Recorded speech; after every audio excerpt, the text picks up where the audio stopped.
Bem-vindo ao podcast A Bíblia Nossa de Cada Dia, onde mergulhamos nas Escrituras Sagradas, capítulo por capítulo, para encontrar sabedoria, orientação e inspiração para nossas vidas. Juntos exploraremos as histórias, os ensinamentos e os temas profundos da Bíblia, descobrindo como a palavra de Deus pode nos transformar e nos ajudar a viver uma vida plena e significativa. Prepare-se para uma jornada de fé, conhecimento e crescimento espiritual.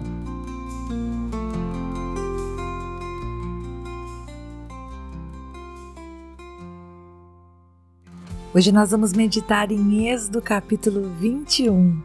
E se você está chegando hoje no canal, nós meditamos ontem nos 10 mandamentos. Eu não fui mencionando eles muito direitinho, mas eu fui mais explicando eles e meditando a respeito do que o Senhor falou.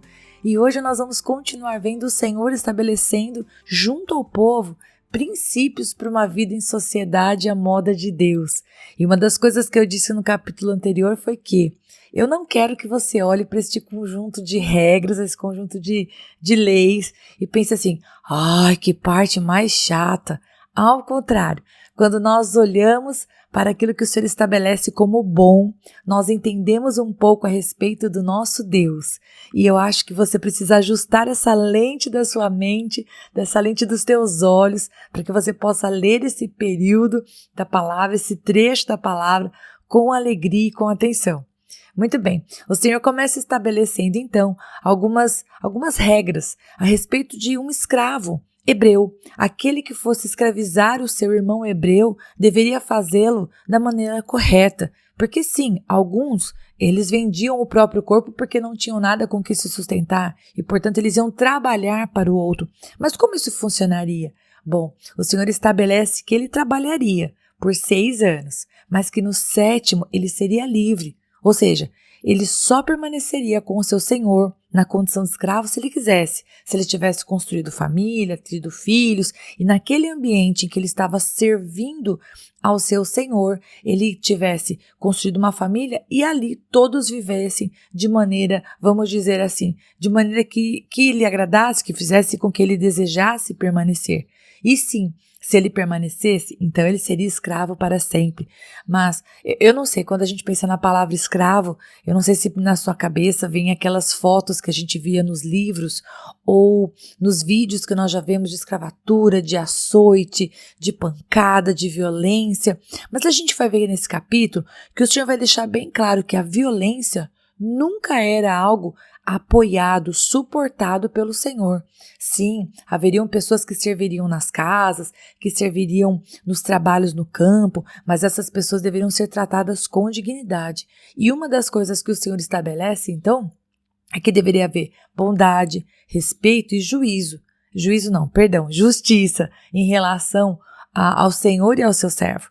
Então, 6 anos ele trabalharia, mas no 7º ele seria livre e permaneceria apenas se quisesse, se tivesse então construído família e tido filhos. E inclusive do verso 7 até o verso 11 a gente vê uma condição meio estranha, né? Estranha aos nossos olhos. Mas o Senhor diz a Moisés, olha, se um homem vender a sua filha como escrava, e a gente pensa assim, meu Deus, como que alguém pode fazer uma abominação dessa? Mas entendamos que para a época, os filhos eles eram, vamos dizer assim, proteção para sua casa, cuidado para sua família, mas também que ao crescer eles iriam construir a sua família, ou eles seriam realmente dados em casamento, ou muitas vezes sim, vendidos como escravos. Mas olha o que o Senhor fala sobre isso. Uma filha que fosse vendida como escrava pelo seu pai, ela deveria ser tratada com dignidade. Ela poderia ser vendida para se tornar a esposa daquele que o comprou, ou para trabalhar na casa, ou para trabalhar na colheita, ou para ser dado como esposa do seu filho. Mas o Senhor estabelece, se você a compra do seu pai, você não pode revendê-la a outro povo. Ela pode pertencer a você, mas você precisa agir com lealdade. Ela não pode ser vendida a um povo que não vai tratá-la com dignidade. E se ela for esposa de um dos filhos e este filho receber do pai uma outra esposa, o marido não poderia desprezá-la. Ela deveria receber mantimento, vestidos e os seus direitos conjugais. E essas 3 coisas que eu disse agora, elas eram a condição para que a mulher permanecesse. porque caso fosse negado a ela mantimento, vestidos, direitos conjugais, a Bíblia diz que ela poderia ir embora sem pagar nada, ela estaria livre. O objetivo, queridos, era impedir que se tratasse a mulher com desprezo. Apesar dela ter sido vendida como escrava, ela ainda tinha o direito de receber comida, abrigo, cuidado, respeito. E caso isso lhe fosse negado, ela estava livre. E como eu tinha dito antes a respeito dos escravos, do verso 12 até o verso 26, o Senhor vai falar a respeito da violência. E nós vemos que o Senhor ele é firme nisso. O Senhor estava querendo formar um povo chamado de seu, um povo que levasse o nome de Deus. Então a violência era algo inaceitável. Por isso o Senhor vai dizer, aquele que matasse com a intenção de matar deveria ser morto. E a gente pode pensar, nossa Rita, mas como Deus é radical. Não, na verdade, eu não sei, queridos, eu penso que Deus avisa e dá de maneira muito clara a condição da consequência. Olha, se fizer isso, vai te sobrar aquilo. A pessoa que colhe aquilo é só a pessoa que resolveu fazer aquilo que Deus mandou não fazer. Na minha cabeça isso parece muito claro, na sua também. Eu não olho para Deus e penso, nossa, pai, como o Senhor era duro. De maneira alguma, eu penso, poxa, mas como o povo era cabeçudo, né? Deus falava, olha, não faça isso, porque a consequência é aquilo. Aí o povo ia lá e fazia. Ou seja, bom, aqui do verso 12 a 26, o Senhor vai dizer, aquele que matar deve ser morto. Agora, aquele que matar sem querer, esse iria fugir para um lugar que o Senhor iria designar, que está lá em Números 35:11. Um dia a gente chega lá, você pode conferir o versículo, se não, só confia. São as cidades de refúgio. Agora, quem ferisse ao seu pai ou sua mãe deveria ser morto. Dentre o povo de Deus é inconcebível, era incabível o pensamento de que um filho, uma filha iriam se voltar contra o seu pai ou sua mãe. Mas Deus coloca uma regra.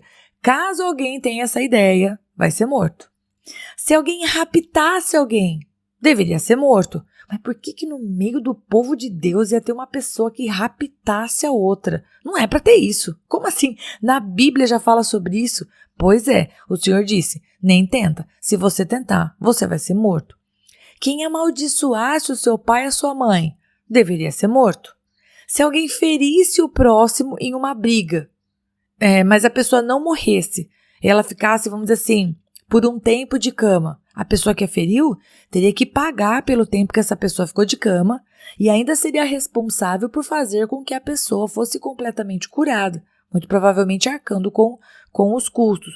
Ou seja, ok, Deus está colocando regras justas. É inconcebível pensar que no meio do povo de Deus, que ele estava ali tirando a terra do Egito e estava levando para uma terra que manava leite e mel, ia ter pessoas que iam agir com tamanha deslealdade. Agora, uma coisa é verdade, Deus estava acorrentando essas pessoas para segui-lo? Não, Deus estava dizendo, se você quer ser chamado de meu povo, faça uma escolha. E as regras são essas. Viver aqui tem essas regras. E eu acho que o Senhor é maravilhoso e estava sendo muito claro.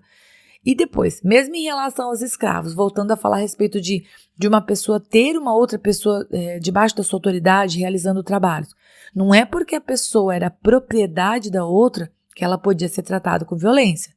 Não poderiam matar o escravo. Se o escravo fosse ferido, por exemplo, um olho dele sofresse dano por causa de uma violência, ou um dente se perdesse por causa de uma violência, esse escravo seria livre. Ou seja, não é porque o Senhor possuía escravos que ele podia agir com maldade. Deus não dava apoio para isso. Inclusive, é mencionado até o caso de que se uma mulher grávida fosse atingida no meio de uma briga, ela deveria ser ressarcida. E a Bíblia vai dizer, olho por olho, dente por dente. Então, se o bebê viesse a nascer prematuramente, né? A tradução melhor, né, literal seria seu fruto venha para fora. Não é sofrer um aborto de a criança morrer. Mas caso o bebê nascesse prematuro por causa de uma violência que ela sofreu no momento de uma briga, então ok, ela receberia um pagamento de uma multa. Ela seria ressarcida. Agora, se o bebê viesse a morrer, então o juízo seria mais duro. Aí sim é olho por olho, dente por dente. Onde já se viu, vamos dizer assim, uma grávida ser prejudicada no momento em que houve uma briga entre outras pessoas. A vida é preciosa. Em outras palavras, queridos, A violência, nesse capítulo isso fica muito, muito patente. A violência não era justificada, ela deveria ser punida e não tinha aprovação de Deus. A violência física que eles viram no Egito não era aprovada pelo Senhor. Nesse conjunto de palavras aqui que Moisés estava falando ao povo, era muito claro. Deus não compactua com aquilo que nós vivemos por tanto tempo no Egito. E dos versos 28 até o verso 36, a gente vai ver o Senhor falando que nós teríamos que ser responsáveis por tudo aquilo que nós fizéssemos e que danasse o nosso próximo. Agora ele não estava falando da filha que pertence ao pai, do escravo que pertence ao Senhor. Ele estava falando daquilo que poderia causar dano, fora dos portões. Então, por exemplo, os donos dos animais, eles tinham responsabilidade pelas suas posses. Se por um acaso o animal vivesse chifrando as pessoas e o dono não tivesse feito nada, em caso de morte, em caso de machucar uma outra pessoa, ele seria totalmente responsabilizado. Agora, se por um acaso fosse uma coisa que aconteceu, puxa, era inesperado, então não foi culpa do dono. Então a paga da situação seria outra. Se alguém abrisse uma vala no chão e uma pessoa caísse dentro, ou um animal caísse e morresse, ou um escravo morresse, a pessoa que fez isso deveria pagar, deveria sofrer as consequências, deveria ressarcir aquele que foi prejudicado. No geral, gente, o que a gente vê é que Deus não queria que o seu povo fosse injusto, nem com aqueles que estavam debaixo da sua autoridade e nem com aqueles que estavam ao seu redor, na sua vizinhança, vamos falar assim. Aquilo que abriu, fechou, aquilo que cavou, tape, aquilo que você tem, você cuide. Eles veriam o cuidado que era seu, proteger a sua propriedade e não colocar em risco as pessoas que estivessem ao seu entorno. E caso alguém sofresse um dano, ele deveria ser responsável financeiramente, ele deveria cuidar do próximo e ressarci-lo. Então nós terminamos aqui esse capítulo percebendo que Deus é um Deus que zela. Deus é um Deus que ensina o seu povo a cuidar daquilo que tem, das pessoas que tem, né, na sua família, e aplicando para as nossas vidas, né? O Senhor fala de vender a filha como escrava, do seu escravo, mas o que Deus deixa claro nas entrelinhas é que, sim, tudo aquilo que o homem possui porque o Senhor deu, precisa ser cuidado, e cuidado com amor e cuidado com respeito. E tudo aquilo que nós fazemos que impacta a vida dos outros também precisa ser feito de uma maneira intencional. Porque se a gente causa dano para o outro, nós precisamos ressarci-lo. E, inclusive, eu me recordei de que na infância era muito mais claro isso. Se por um acaso você vai na casa de alguém e você quebra alguma coisa, você precisa ressarcir. A gente pode até dizer, nossa, me desculpa, foi sem querer. Ok, o me desculpa, foi sem querer serve também. Mas quando você quebra uma coisa do outro, você não pode simplesmente achar que você não precisa ressarcir. Ao contrário, pelo menos esse era um princípio que nós tínhamos em casa e que era muito forte. Muitas vezes a gente não tinha uma batedeira, não tinha liquidificador, e minha tia tinha, e a gente pensava e falava em casa, eu falava, mãe, por que a gente não empresta da tia? E ela falava, não, porque se quebrar a gente tem que dar um novo para ela, a gente não tem nem pra gente, vai ter que dar para ela. E parece, queridos, que eu tenho a impressão que essa ideia de ressarcir o que o outro perdeu vai se perdendo. As pessoas emprestam livros da gente e não devolvem, as pessoas emprestam coisas e devolvem numa condição pior do que aquilo que a gente emprestou e parece que vai se perdendo a preocupação com os outros. Bom, eu espero que você e eu, a gente consiga, em nome de Jesus, olhar para esse texto e pensar, ok, Deus, preciso reajustar minhas velas aqui e começar a ser um pouco mais responsável pelas pessoas com quem eu vivo e pelas pessoas com as quais eu convivo no quesito de tomar a responsabilidade daquilo que eu faço. Eu espero que esse capítulo tenha falado ao seu coração e eu te espero amanhã, se o bom Deus permitir, em nome de Jesus. Até lá!